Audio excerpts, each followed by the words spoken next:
Como la ley lo que hacía era definir o redefinir el fideicomiso, que originariamente estaba en el Código Civil, entonces, a partir de esa redefinición de la ley, surge la posibilidad de utilizar el fideicomiso para diferentes fines. Yo voy a ver si estamos efectivamente grabando. Sí, estamos grabando. Entonces, la característica que pasa a tener el fideicomiso desde 1995 en adelante es que genera una especie de juego del gato y el ratón entre los organismos de control, en particular de control impositivo, en relación a los temas de lavado de dinero o en relación a los temas de evasión impositiva, y las funciones legítimas de parte del fideicomiso.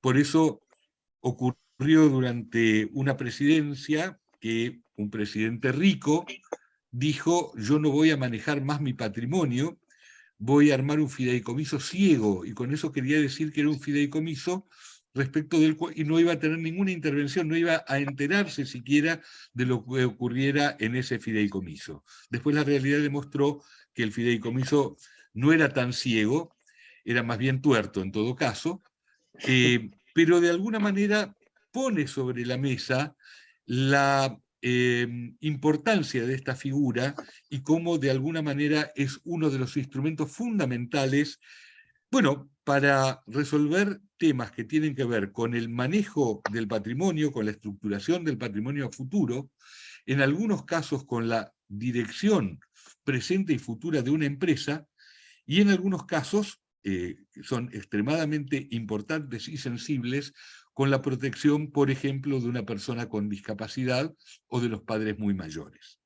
Entonces hoy esta presentación va a quedar a cargo fundamentalmente del doctor Lautaro Peralta Galván, integrante de CAPS Consultores, consultor de empresa familiar certificado del IADEF y experto en fideicomisos, miembro de la Cámara Nacional de Fideicomisos.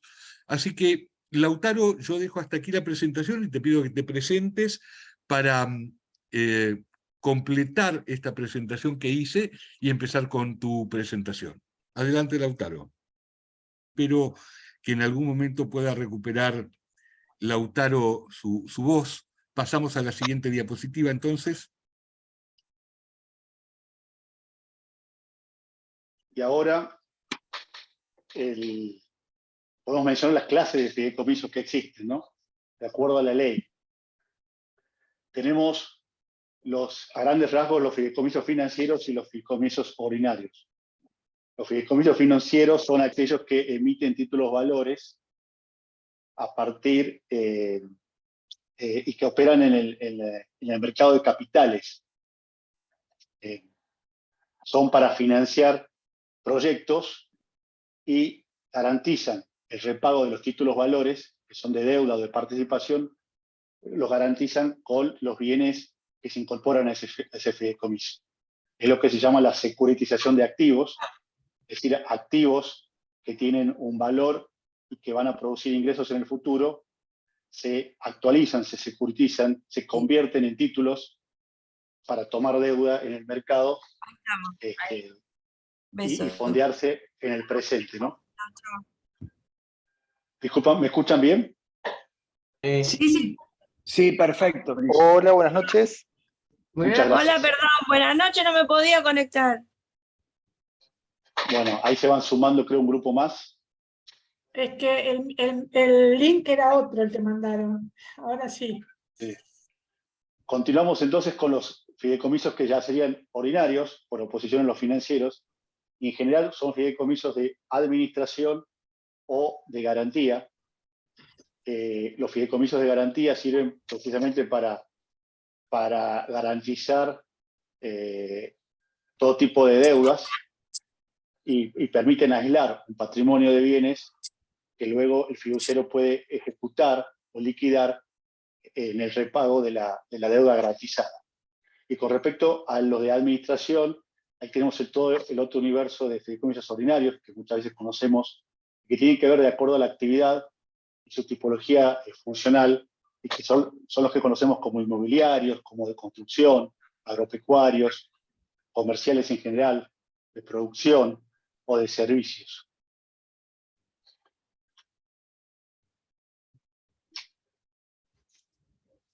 Estoy tratando de ampliar.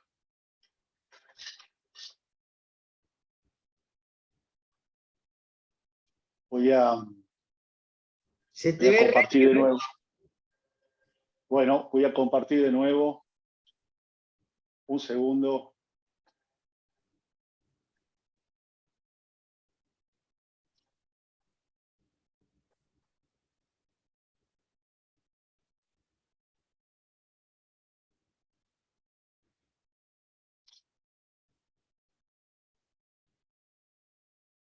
Bueno.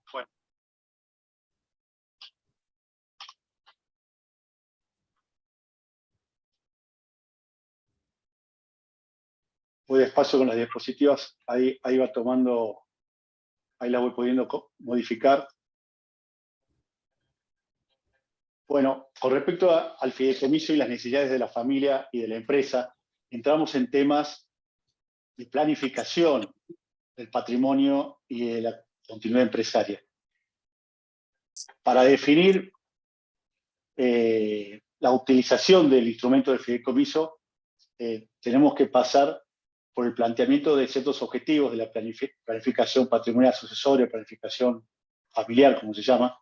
Y los grandes objetivos son, en general, la protección del patrimonio en sí misma, por ese efecto de separación y aislación patrimonial que comentaba Leonardo.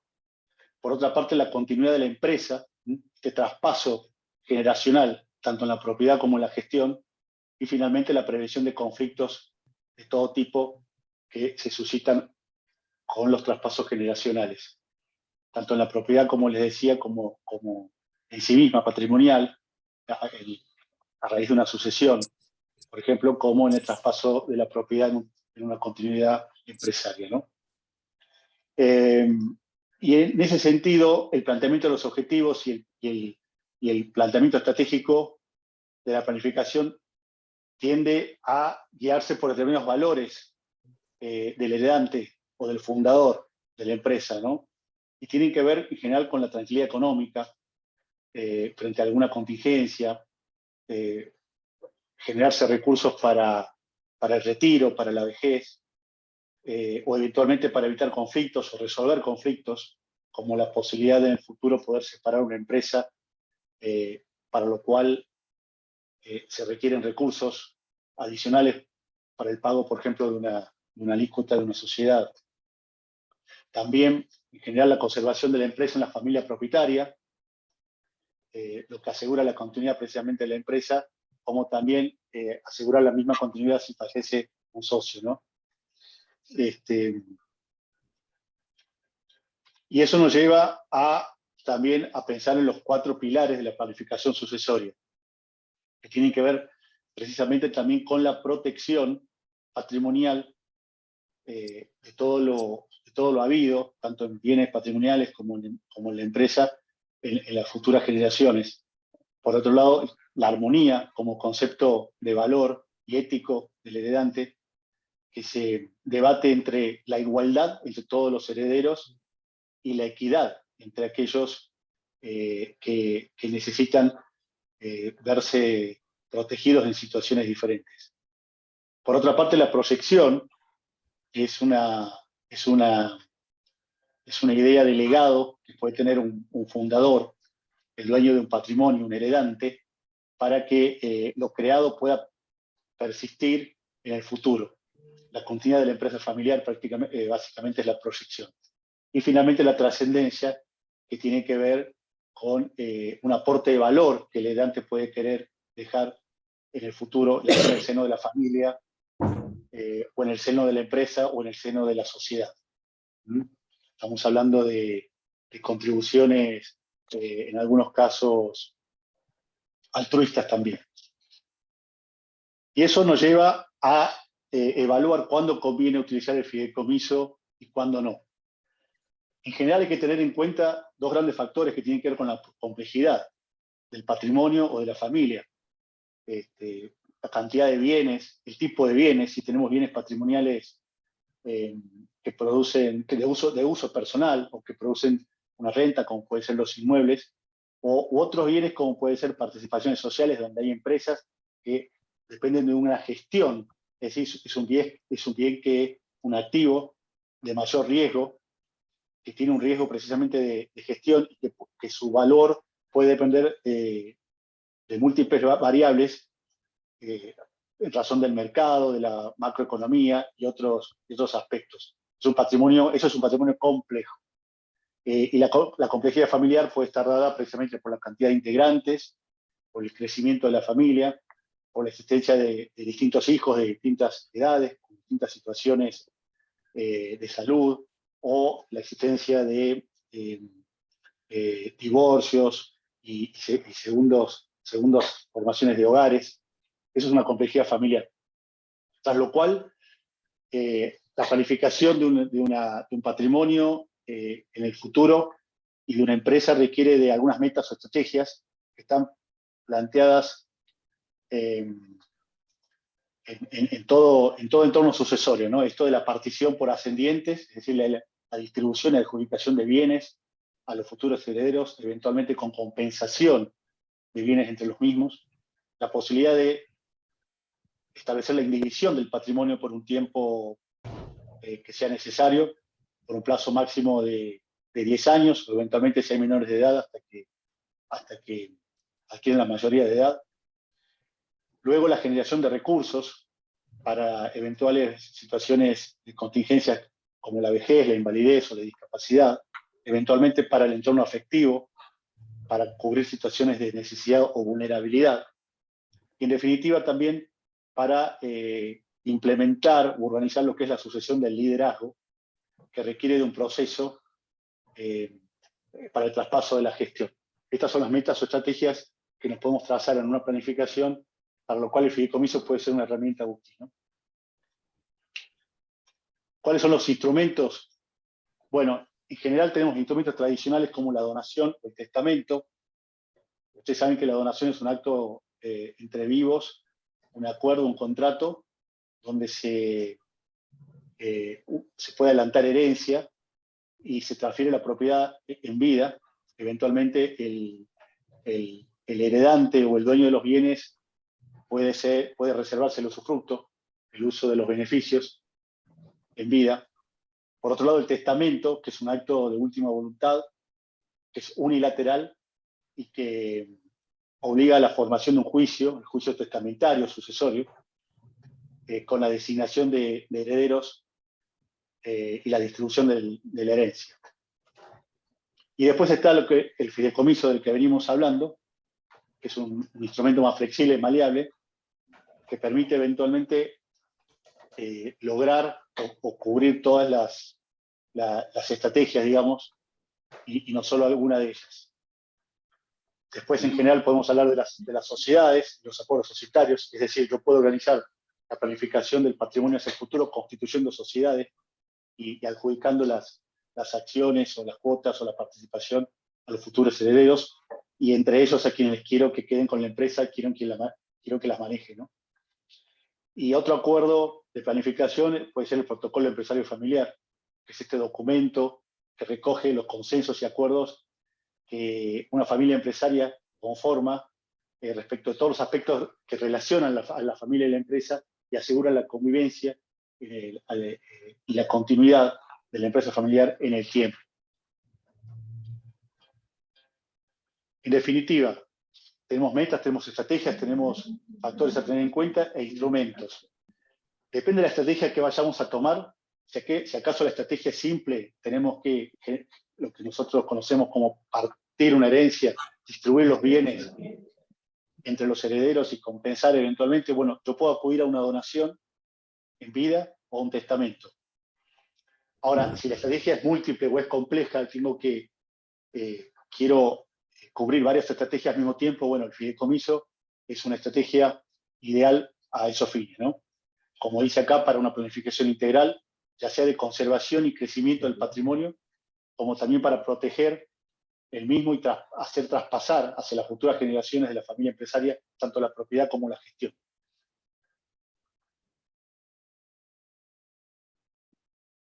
Bueno, acá tenemos algunos ejemplos. Leonardo, ¿me escuchás? Sí, ahora escucho perfectamente bien. Ah, qué bueno. Estábamos por los casos. Bien. No sé si querés Bueno, comentar vos. ¿cómo no? Bueno, digamos que a nosotros como profesionales nos toca muchas veces aconsejar que se elabore un fideicomiso o al contrario, recurrir a otro tipo de instrumentos. Entonces aquí vamos a ver algunos casos donde el fideicomiso es un instrumento recomendable. En este caso, Juan va a iniciar un negocio riesgoso que puede hacer peligrar su patrimonio y por eso, antes de que ocurra, arma un fideicomiso, donde Malena es la fiduciaria y Juan es el beneficiario, o sea, el que recibe la renta, y a la vez el fideicomisario, o sea, el destinatario final del patrimonio. Pero nombra a sus hijos fideicomisarios alternativos. Entonces, si el negocio funciona bien, en algún momento va a disponer que termine el fideicomiso y va a recuperar la plena propiedad de sus bienes. Pero si el negocio no anda bien, esto va a seguir igual, el fideicomiso va a continuar, él va a quedar quizás inhabilitado por ese negocio ruinoso, pero eso no va a poner en riesgo el patrimonio que haya sacado antes. Acá hay un elemento muy importante y es el hecho de la prevención, porque señalo específicamente que estamos diciendo antes de iniciar el negocio riesgoso o antes de que ocurra aquella situación por la cual eventualmente podría ser demandado. ¿Por qué? Porque si no fuera antes, si fuera después, por ejemplo, alguien, un médico, incurre en mala praxis y después de incurrir en mala praxis hace un fideicomiso. Si es condenado por mala praxis, se podrá investigar el destino de los bienes y si el bien salió de su patrimonio después de haber incurrido en mala praxis, entonces va a haber un acto simulado y por lo tanto ese acto va a volver atrás. Y todo lo que se trató de hacer con el fideicomiso va a tener exactamente el mismo valor que tiene la alfombra que tapa la tierrita que hay debajo. Uno corre la alfombra y la tierrita aparece, la tierrita no desapareció. Este punto es importantísimo porque justamente por todos los controles que tiene el fideicomiso, si alguien lo que quiere es evadir una responsabilidad ya devengada, hacerlo a través de un fideicomiso, yo les diría que es tan poco probable que tenga éxito como ir a asaltar un banco con el DNI en la mano. ¿Ah? Es decir, que así como el fideicomiso tenía mala fama porque la Corte de 1920 lo consideraba un instrumento para el fraude, en el presente es muy probable que el fideicomiso sea un pésimo instrumento para intentar un fraude. Bien, sigamos con otro caso. Sí.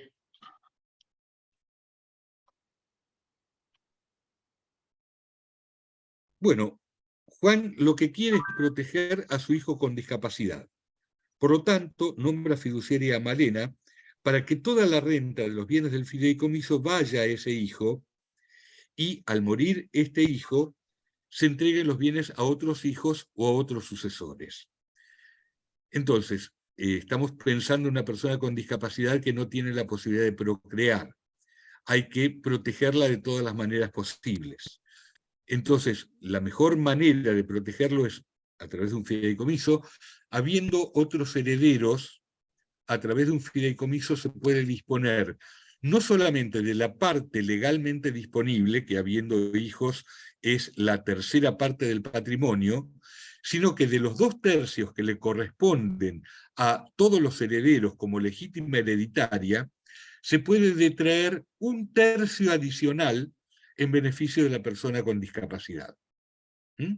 Y justamente esto se puede hacer a través de un fideicomiso de protección familiar. Entonces, ¿cuál es la característica? La persona con discapacidad va a tener un mayor acceso a la renta de los bienes, pero al mismo tiempo queda previsto cuál va a ser el destino de los bienes cuando esa persona con discapacidad ya no esté en vida.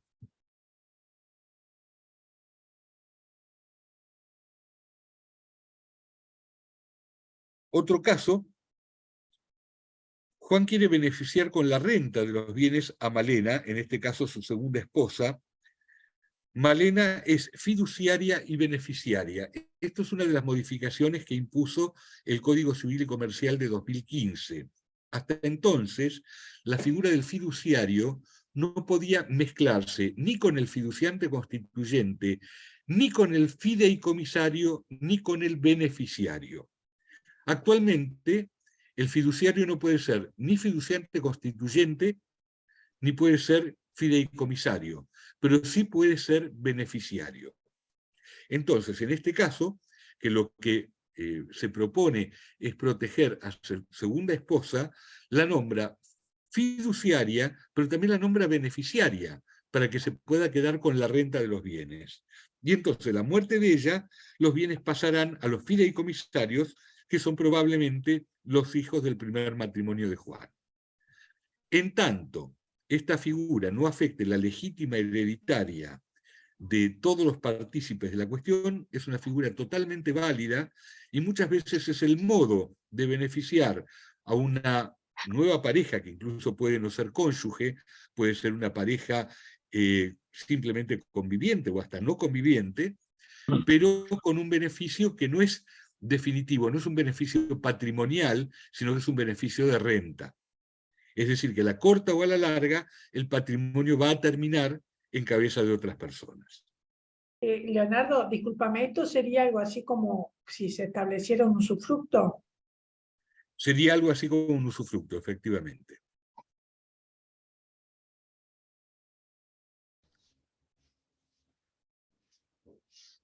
Lo que pasa es que, supongamos que estamos hablando de un usufructo, en principio el usufructo es una muy buena figura para bienes de simple administración. Si nosotros estamos pensando, por ejemplo, en una participación societaria, es posible que el usufructo no resulte suficiente porque hay que tomar determinado tipo de decisiones patrimoniales, por ejemplo, hay que votar en asamblea, y entonces es posible que la figura del fiduciario sea una figura que represente más el objetivo a lograr que simplemente la figura de usufructuario.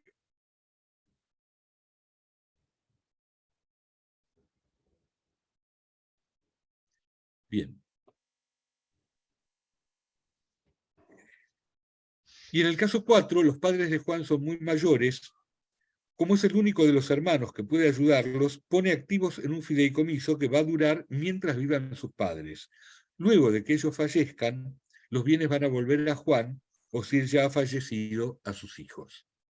Es decir, quiere beneficiar a los padres, pero no de una forma tal de que sus hermanos terminen siendo herederos de los padres, que es lo que ocurriría, por ejemplo, si hace una donación de algún bien a favor de los padres.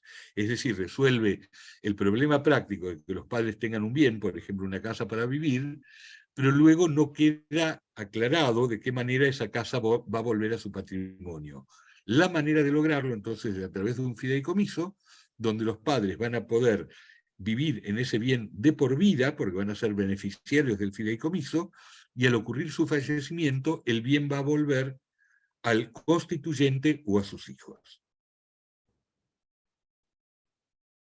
Bien. Bueno, hasta aquí tienen alguna otra pregunta, así como hizo esta pregunta Anaí, ¿hay alguna otra pregunta que quieran hacer respecto a estos diferentes modos de aplicar el fideicomiso?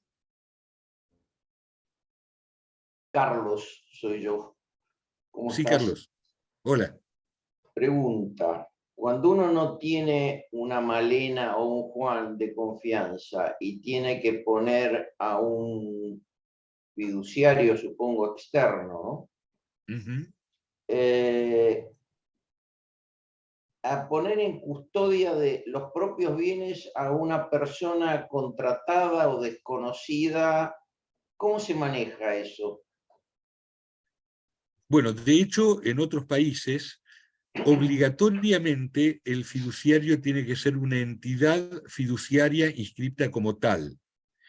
En la Argentina, de hecho, hay fideicomisos, en particular los fideicomisos financieros, que están inscriptos y que están totalmente controlados Algunas entidades bancarias o algunos agentes de bolsa ofrecen la figura del fideicomiso, lo mismo que algunas family office, y por supuesto la variable de ajuste ahí es el costo. Es decir, que así como cuando hay una relación de confianza con alguien, podemos pensar en costos relativamente bajos, por el honorario del fiduciario no va a ser un honorario muy importante, cuando estamos pensando en entidades que tienen fideicomisos de manera sistemática y estándar, ahí estamos pensando en costos bastante elevados, que muchas veces, por lo menos en los países donde esto se exige como una regla, desalienta la figura del fideicomiso. Va a pedir demasiada intervención, digamos, en el ámbito familiar o en el ámbito patrimonial pequeño, digamos. Un banco va a manejar el tema como un negocio, pero no vamos a tener digamos, el acercamiento que puede tener un familiar o una persona de mucha confianza, ¿no? Sí, muchas veces se complementa la administración técnica con la administración ya no del patrimonio, sino la administración de los recursos prácticos para el mes a mes. Entonces, por ejemplo, se nombra como fiduciario a una persona con conocimiento de manejo del dinero, del patrimonio y demás, con mucho prestigio, lo cual nos daría en principio la idea de que esto se va a conservar, y luego la persona que recibe los recursos, por ejemplo, para la persona con discapacidad, es el curador de la persona con discapacidad. Entonces hay una administración cotidiana, una administración del día a día a cargo del curador y una administración patrimonial a cargo de un fiduciario más técnico. Cuando hay un patrimonio más o menos importante, esta división entre estas dos figuras es recomendable.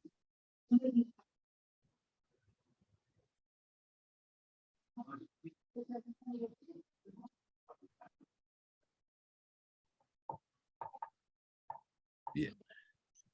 ¿Está claro, Carlos? Sí, sí, está claro, lo veo de cualquier manera caro el asunto, ¿no? Y bastante engorroso. No Sí, lo veo sencillo. Cuando estamos pensando en instituciones es efectivamente caro. Yo les cuento como anécdota, en algún momento nosotros desde la Asociación Civil Consejo Argentino de Planificación Sucesoria pensamos en la idea de tener fiduciarios debidamente entrenados, fiduciarios certificados, pero después llegamos a la conclusión de que justamente como una de sus actividades era un manejo patrimonial, no era solamente una cuestión técnica de que supieran hacer las cosas, sino fundamentalmente una cuestión moral. Y ahí llegamos a la conclusión de que era demasiada responsabilidad hacerse cargo de este tipo de cuestiones. Por eso, digo, no hay más remedio que pensarlo como una solución técnica donde necesariamente van a tener que intervenir algún tipo de instituciones que tengan prestigio, que tengan respaldo, como pueden ser los bancos, y ahí habrá que ver en cada caso si se puede encontrar alguna entidad que pueda ofrecer este servicio de una manera razonablemente económica, ¿no? Sí, correcto. Estoy de acuerdo. Bien. Bueno, ¿alguna otra pregunta?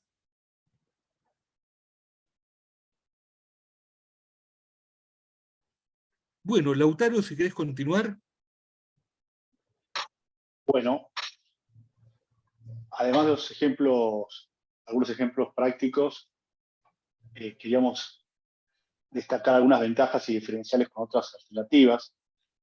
Siempre lo primero que se destaca es la separación patrimonial y esa responsabilidad limitada que genera el fideicomiso. En esto se podría parecer a una sociedad comercial, pero no así a los patrimonios o a las empresas que son propiedad personal de sus propios dueños, ¿no? Como empresarios individuales. Efectos legales del fideicomiso es que no se permiten acciones de acreedores que ejecuten los bienes fideicomittidos, con referencia a los acreedores de cualquiera de las partes, ¿no? Del fiduciario, del fiduciante, de los beneficiarios o del fideicomisario. Precisamente en ese sentido, justamente los bienes fideicomittidos solo responden por las deudas propias del fideicomiso y no por las deudas personales de cualquiera otra de las partes. En definitiva, lo que permite el fideicomiso es generar una administración de tipo reglada, dado que está previsto que puedan establecerse limitaciones contractuales para disponer, para gravar o también para administrar en general los bienes del patrimonio fideicomitido y en definitiva la actuación del fiduciario. Esto permite lograr un control de agente, digamos que es aquel que maneja los bienes que pertenecen a terceros. Esto se diferencia de un manejo que puede haber en una sociedad comercial, las llamadas sociedades comerciales, que son las típicas de la legislación de sociedades, en donde la administración naturalmente es discrecional y la organización del equilibrio de poder está en función del tipo social elegido, que lo reglamenta la ley, y que se basa en el principio de mayorías. Con lo cual, en definitiva, con las mayorías necesarias o estatutarias, una sociedad puede hacer del patrimonio lo que quiera. Y en cambio, en el fideicomiso, el fiduciante puede haber limitado con mucha estrictez la capacidad de administrar, de disponer o de gravar los bienes del fideicomiso. Otra particularidad es que el fideicomiso no quiebra, sino que en caso de insuficiencia patrimonial se produce una liquidación que se judicializa y que el trámite se sigue en función de las normas concursales, sobre todo respecto de los privilegios. Con respecto a la salida de inmuebles, este es un tema porque así como se arman sociedades, digamos, comerciales de índole patrimonial, en donde se suelen poner los bienes patrimoniales, o sea, los activos no empresarios que puede tener una persona o una familia, cualquier aporte de inmuebles a una estructura societaria genera un impacto en el capital social, un aumento del capital social.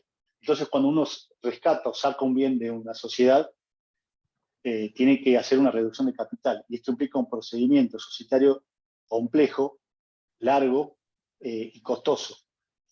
Y si quiero sacar todos los bienes, tengo que disolver la sociedad también. Publicación de edictos, derechos de oposición de terceros, cancelación de pasivos.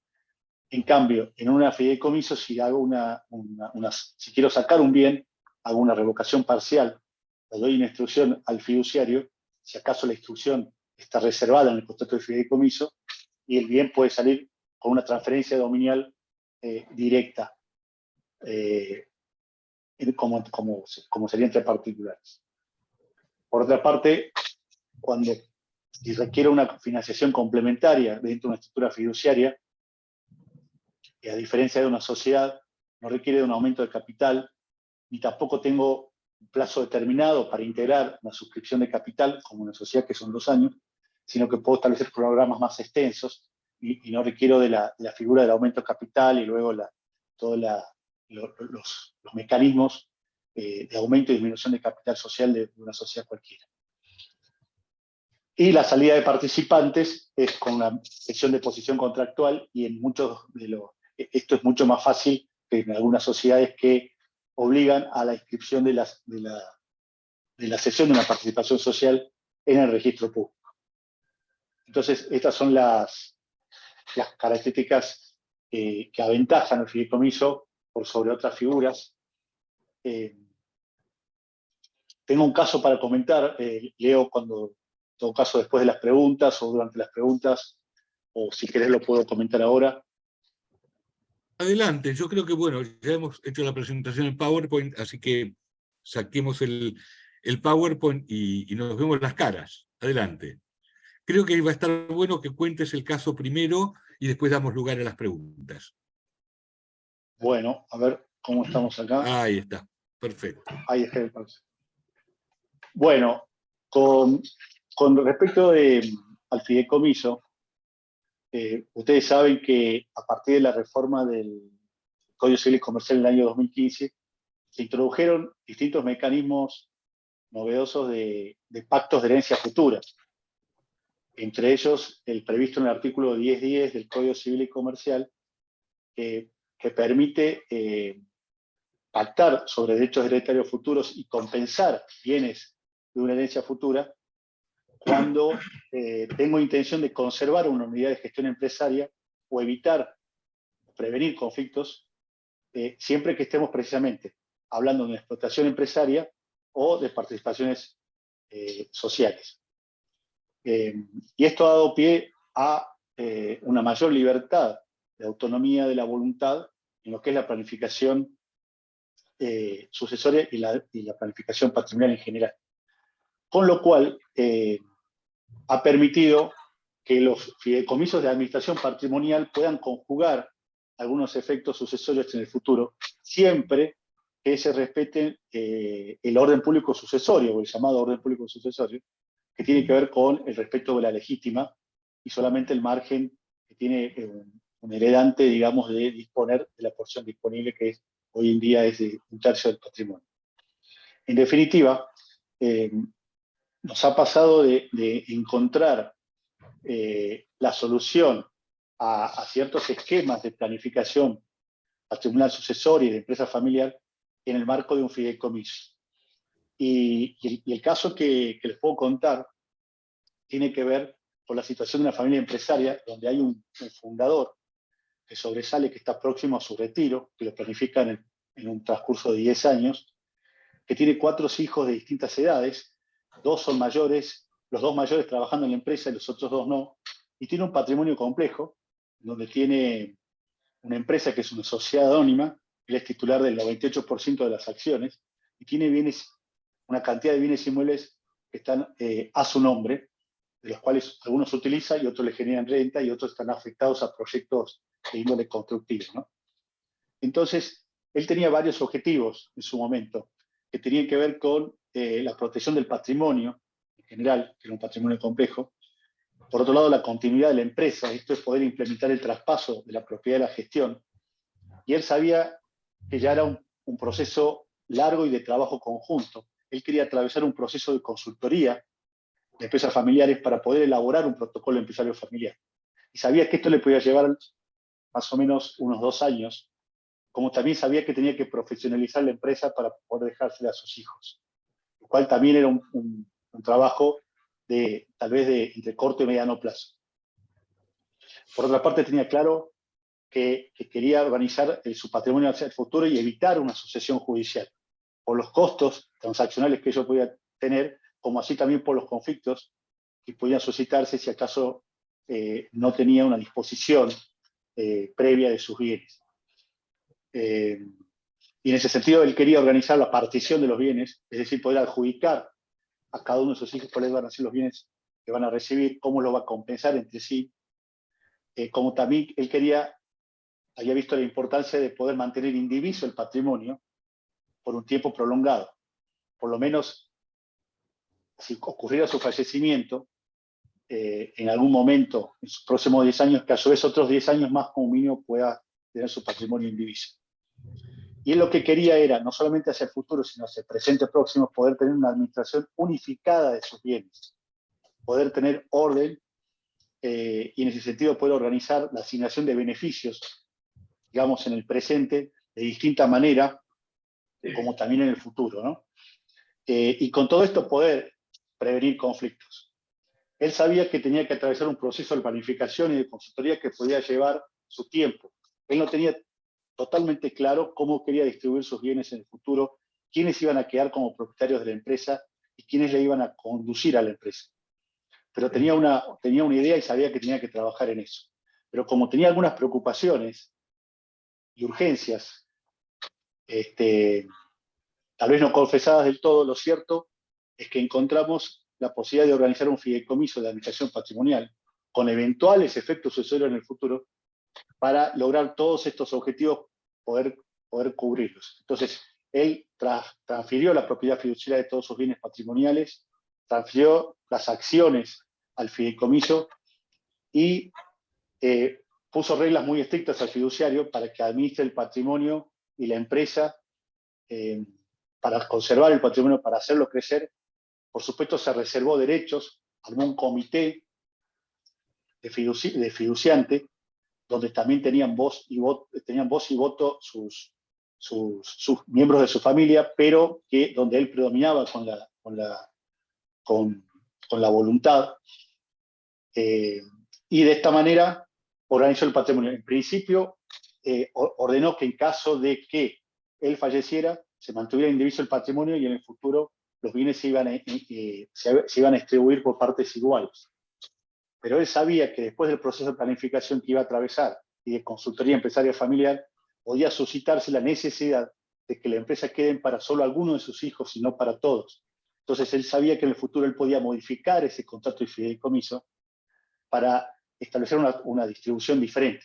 Pero él, mientras tanto, ya había logrado separar esos bienes de su patrimonio, encapsularlos en una estructura segura que evitaba que en caso de fallecimiento verse en la situación de que la herencia pasa al poder de sus hijos, se abre un proceso judicial sucesorio y con eso se atomiza la herencia.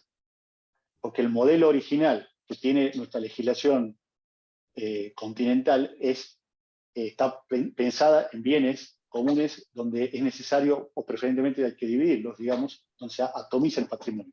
Pero la empresa, para su continuidad, requiere de lo contrario, requiere de la concentración.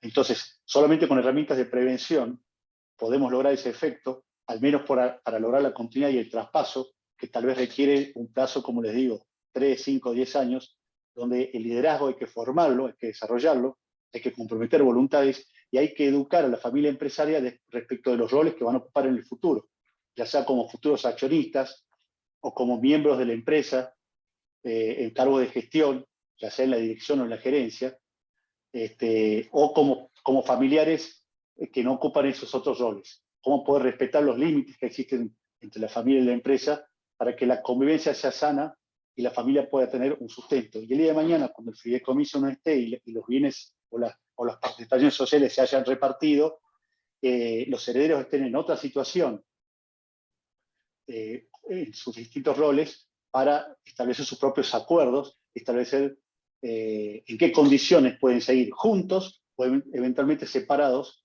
estableciendo los mecanismos de separación.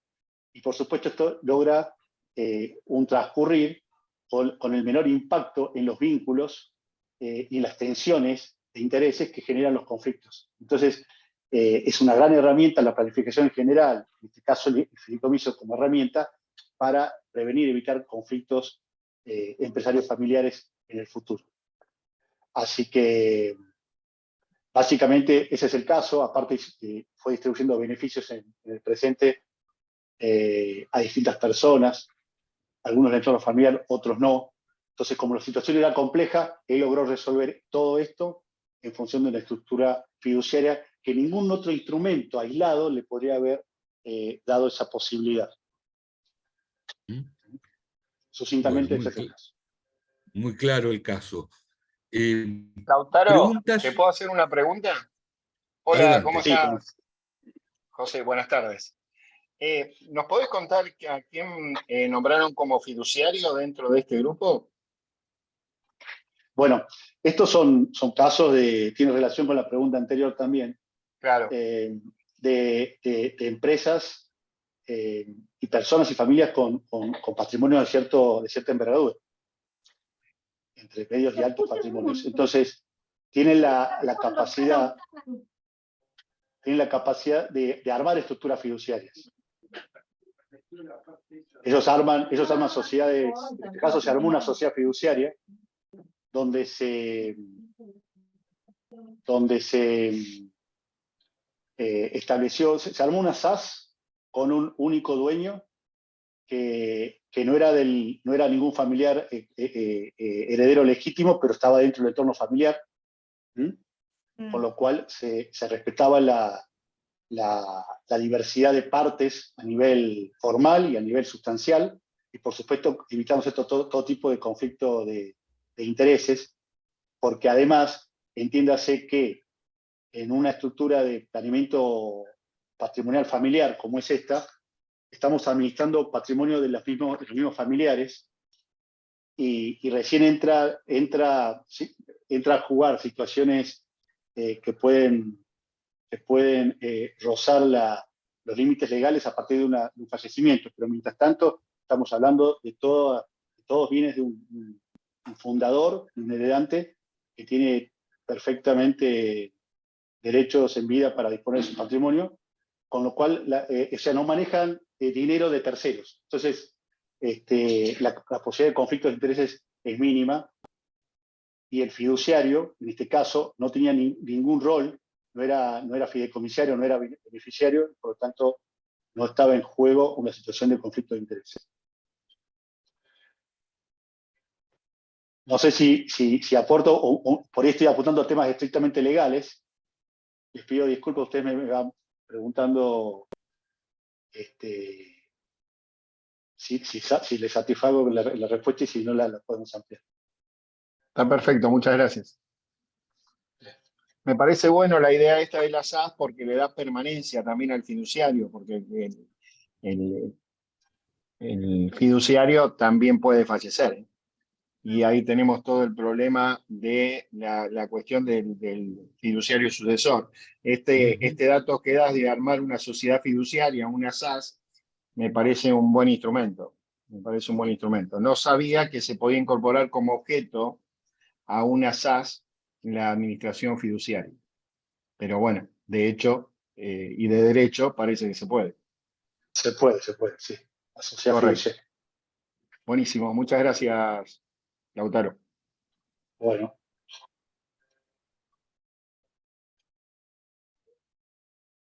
¿Alguna otra pregunta?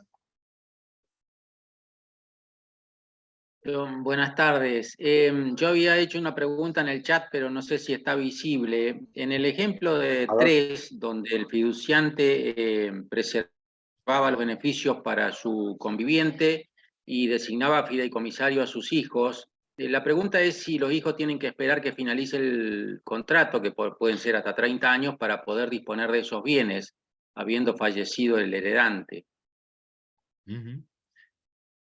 Hay una limitación de la ley que son 10 años después del fallecimiento del heredante. La ley permite hasta 10 años de indivisión.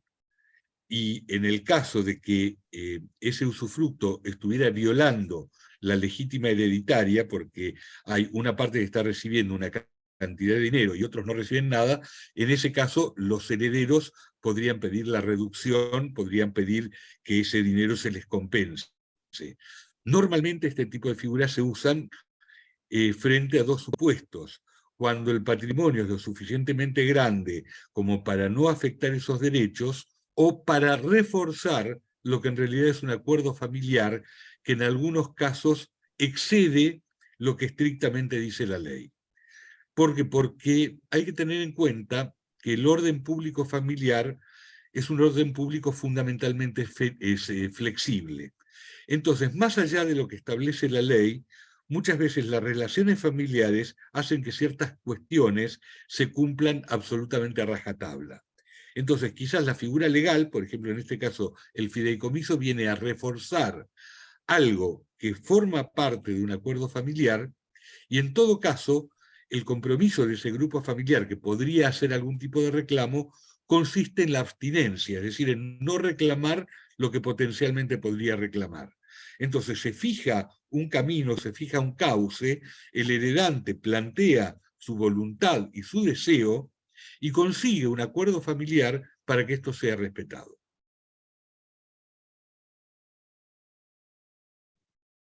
Efectivamente, en el caso que conté, fue esencial que todos los miembros del entorno familiar estén de acuerdo con la conformación del fideicomiso y lo firmaron cada uno en su rol, ¿no? Una unanimidad de voluntad en el armado de la estructura fiduciaria, digamos. No fue un instrumento a espaldas de los herederos, sino con consenso. Una pregunta: el protocolo familiar en sí es una obligación hasta cierto punto moral, que todos suscriben en ese momento, pero en un momento determinado pueden echar marcha atrás y todos los acuerdos vertidos ahí no se van a ejecutar. Porque son acuerdos que pueden ir contra el orden legal constituido. No, si los acuerdos, por lo menos en la Argentina, se hacen en función del artículo 1010 del Código Civil y Comercial, esos acuerdos tienen pleno valor legal. Es decir, que no es solamente moral el protocolo. El protocolo es Disculpa, moral. así vaya contra norma expresa. Así vaya contra ¿Perdón? norma expresa, así vaya contra norma expresa, como es el respeto de las legítimas. Sí, eso es algo que se está discutiendo mucho en doctrina, pero básicamente el artículo 1010 es un límite al tema de las legítimas hereditarias. Entonces, desde ya que si alguien demostrara que fue engañado, que fue abusado para llegar hasta ese punto, desde ya ahí se revisaría. Pero lo que dice el 1010 fundamentalmente es que siempre y cuando no afecte los derechos del cónyuge ni derechos de terceros, ese acuerdo va a ser válido. Entonces, una adaptación, o yo diría interpretar las cosas de una manera tal para que no sea una legítima rajatabla, sino una legítima moderada por el artículo, por el acuerdo hecho en los términos del 1010, va a ser perfectamente válido. Disculpa que te insista, y obviamente estamos en una diferencia de países en cuanto a la legislación, pero continúan siendo expectativas, y esas expectativas no causan derecho hasta que no se ejecuten. Entonces, ¿cómo van a estar Lo que pasa es que el protocolo se va ejecutando desde el primer día. No es solamente en expectativa, el protocolo es un instrumento, el protocolo no es un pacto sobre herencia futura solamente, es un acuerdo con valor legal y moral que se aplica desde ahora. Entonces, muy probablemente, en un juego de figuras, por un lado, es decir, el protocolo puede venir complementado, por ejemplo, con un testamento o con un fideicomiso. Eso sumado a las cosas que ocurren desde el presente en función del protocolo, hace muy difícil una revisión posterior, por ejemplo, a los 10 o 20 años. ¿Ah? Entonces, lo primero que tenemos que pensar es que hay que analizar cada caso concreto. Lo segundo que tenemos que pensar es que el artículo 1010, de alguna manera, supera el modo tradicional como entendíamos la legítima hereditaria con el viejo Código Civil, y que por lo tanto no todas son situaciones de derecho, sino que muchas son situaciones de hecho, donde con el paso del tiempo, determinado reclamo, determinado cuestionamiento, no es que sea improcedente desde el punto de vista legal, es inverosímil que ocurra. Si alguien estuvo armando reuniones de directorio con sus coherederos a lo largo de 10 años, se pusieron de acuerdo, hicieron crecer la empresa, la hicieron desarrollar, llegaron a acuerdos durante todo ese tiempo, es inverosímil que después a alguien de ese grupo se le ocurra cuestionar lo hecho en función del frío texto de un artículo del Código Civil y Comercial sobre herencia. Y lo más probable es que si lo quisiera hacer por sus propios actos, eso sería irrevisable. Entonces, no tenemos más remedio que cambiar nuestra mentalidad para poder interpretar estos cambios legislativos. Y hay ciertas situaciones que no se explican desde el punto de vista legal, sino que se explican desde el punto de vista relacional. Por eso nosotros, en CAPS Consultores, empezamos todos nuestros procesos de asesoramiento por un diagnóstico que implica reuniones individuales y confidenciales con los miembros de una familia, porque nuestra primera pregunta es cuál es su grado de labilidad o su grado de asertividad respecto de lo que acuerdan. Y nuestra concepción del orden público familiar es que es un orden público que en todo caso encausa algo que es mucho más importante, que son los valores familiares, que están en la Constitución, y que están en la Constitución misma de nuestra sociedad. Entonces, muy probablemente, lo que desde una perspectiva técnica, en muchos casos se podría cuestionar, casi diría por un juego de palabras, por aplicación del código, en la práctica no se cuestiona. Como en definitiva, nosotros trabajamos con seres vivos que lo que están buscando no es solamente, en todo caso, hacer un cuestionamiento legal, sino están buscando su felicidad, la armonía familiar, el éxito de sus empresas. Lo más probable es que todo ese tipo de cuestionamientos no ocurran. Por supuesto, cuando vamos a un congreso de derecho, nos encontramos con académicos que hacen todo este tipo de planteos. Mi conclusión es que todos esos planteos son absolutamente respetables, pero que si realmente podemos instaurar un cambio cultural, no son necesarios. Muchas gracias. Muy clara su explicación. Gusto.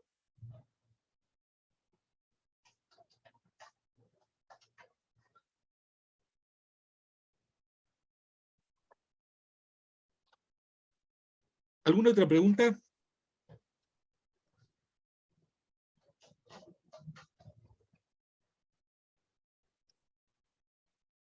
Bueno, en primer lugar les agradecemos su participación y su interés en este tema. Los invitamos al próximo segundo martes, que va a ser el 8 de agosto, a las 19 horas.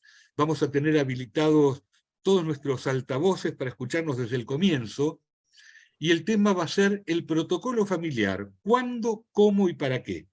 Entonces, Ismael, todo esto que ha sido materia de tu preocupación va a ser uno de los ejes que vamos a articular en esa presentación. Creo que el tema del protocolo es un tema apasionante porque, si bien hace 30, 40 años que se desarrollan protocolos en el mundo, en la Argentina están tomando verdadera velocidad en los últimos 15 años. Entonces vamos a profundizar en el qué es el protocolo, cuándo es útil el protocolo y de qué cosas nos tenemos que cuidar para que ese protocolo realmente sirva. Y yo les doy un anticipo. Hoy me tocó hablar con un padre fundador extremadamente exitoso, con un enorme patrimonio, que tiene un hijo que es su continuador en la empresa. Tiene 2 hijos muy grandes y 2 hijos relativamente chicos. Y resulta que, así como está este hijo continuador en la empresa, hay otro que, por esas cuestiones de la vida, está muy resentido con su padre. Y basta que el padre o su hermano digan blanco para que él diga negro. Él aclara que nunca va a hacerle un juicio a la familia, pero en realidad esto lo dice de palabra porque, salvo podríamos decir, compromiso de que no va a hacerle ningún juicio a la familia, cuando nosotros hacemos la entrevista individual y confidencial, vemos una persona que está profundamente disconforme con todo, que tiene una mirada absolutamente diferente de todo.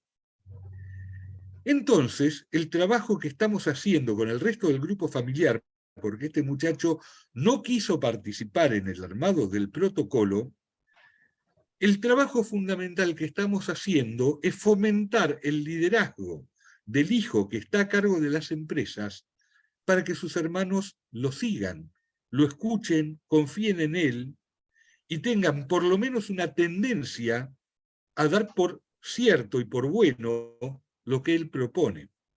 Y en un momento ocurrió que el padre no terminaba de darse cuenta del porqué de esto. Decía, no, pero son todos buenos y la verdad el que está en la empresa es fulanito.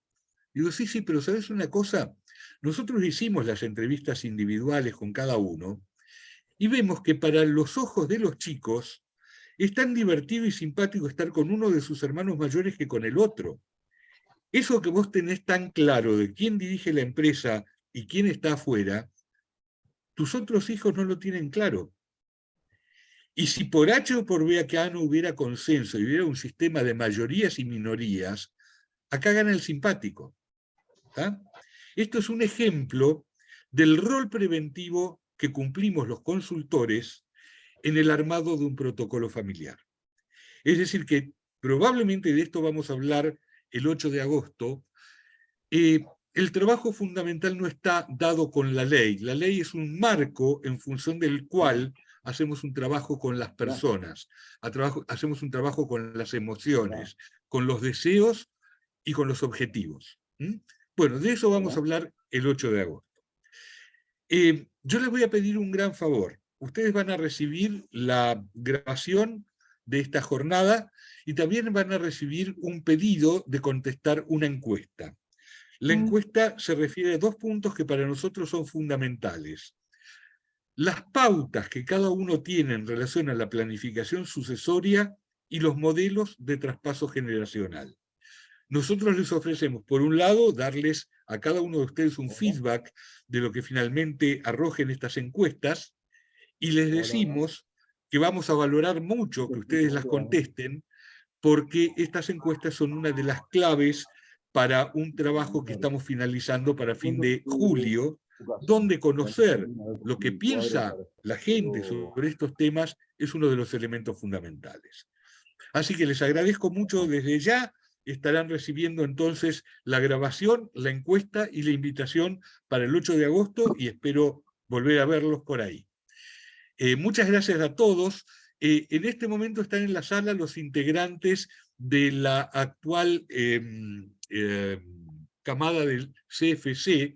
El CFC es la formación de consultores de empresa familiar certificados, y resulta que en el día de hoy tenían una clase en el aula del CFC, pero que era coincidente con esta presentación.